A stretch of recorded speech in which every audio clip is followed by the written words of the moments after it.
हाँ, ये प्रश्न है जो एसएससी सीजीएल टीयर 2 में 29 जनवरी 2022 को पूछा गया है। ए की आय बी की आय का 2/3 है और ए का व्यय बी के व्यय का 3/4 है। यदि बी की आय का 1/3 ए के व्यय के बराबर है तो ए की बचत और बी की बचत से अनुपात ज्ञात कीजिए। देखो प्रश्न क्या कह रहा है, अगर मैं ए की आय ए ले लेता हूं और बी की आय मैं बी ले लेता हूं, है ना, तो ए की आय बी की आय का 2/3 है। ये इसने कहा ए की आय है वो बी की आय का 2/3 है। कहा की जगह मल्टीप्लाई का निशान, कहा की जगह गुणा का निशान। ए की आय मैंने ए ले ली और बी की आय मैंने बी ले ली।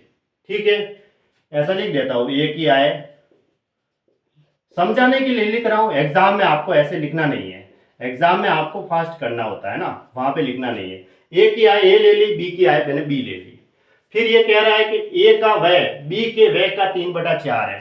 अगर मैं ए का व्यय एक्स ले लूं, ए का खर्चा जो है एक्स ले लूं और बी का खर्चा मैं वाई ले लूं, क्योंकि अब तो अलग मानना पड़ेगा। आय मैंने ए बी ले ली है तो खर्चा मैं एक्स वाई मान लेता हूं। ऐसे ही ए का व्यय एक्स है और बी के व्यय का 3/4 है, तो बी का व्यय तो वाई है, उसका 3/4 है।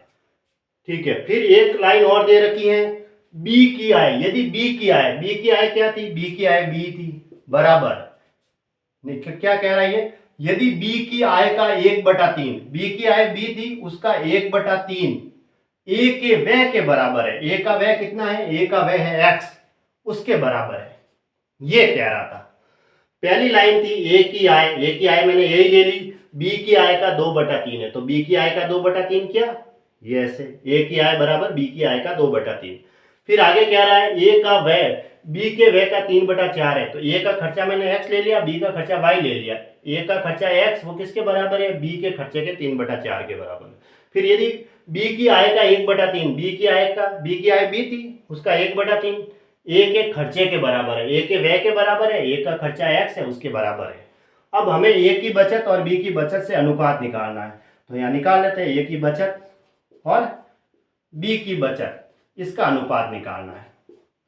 तो ए की इनकम तो है ए, उसमें से मैं खर्चा घटा दूंगा तो मुझे बचत मिलेगी, ए माइनस एक्स निकालना है।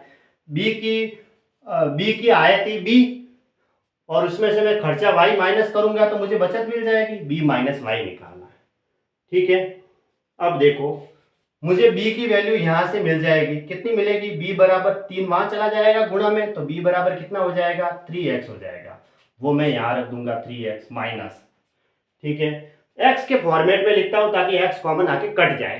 अब a की वैल्यू निकालनी पड़ेगी, a की वैल्यू मुझे यहां से मिल जाएगी, कैसे मिलेगी, देखो a बराबर कितना दे रखा है, b की वैल्यू मैं यहां रख देता हूं 3x मल्टीप्लाई 2/3, 3 से 3 कट गया तो ये बराबर कितना आया 2x, वो मैं यहां रख देता हूं, माइनस ये x ऐसा का ऐसा अनुपात।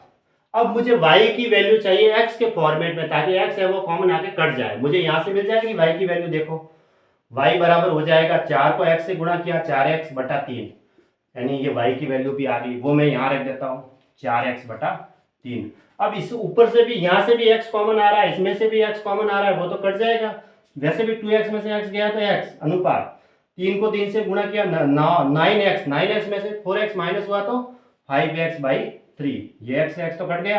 अब यहाँ पे कुछ, अब ये 3 यहाँ आ जाएगा, 3:5 हो गया। इसको सॉल्व करेंगे ना, तो यहाँ तो अनुपात है, यहाँ कुछ नहीं है तो 1 है, 1:5/3 को सॉल्व करेंगे तो 3 यहाँ गुणा होगा, 3:5, नीचे का ये अनुपात वाली गायब कर दो तो 3:5 आ जाएगा, है ना। तो 3:5 इसका ऑप्शन बी राइट आंसर है।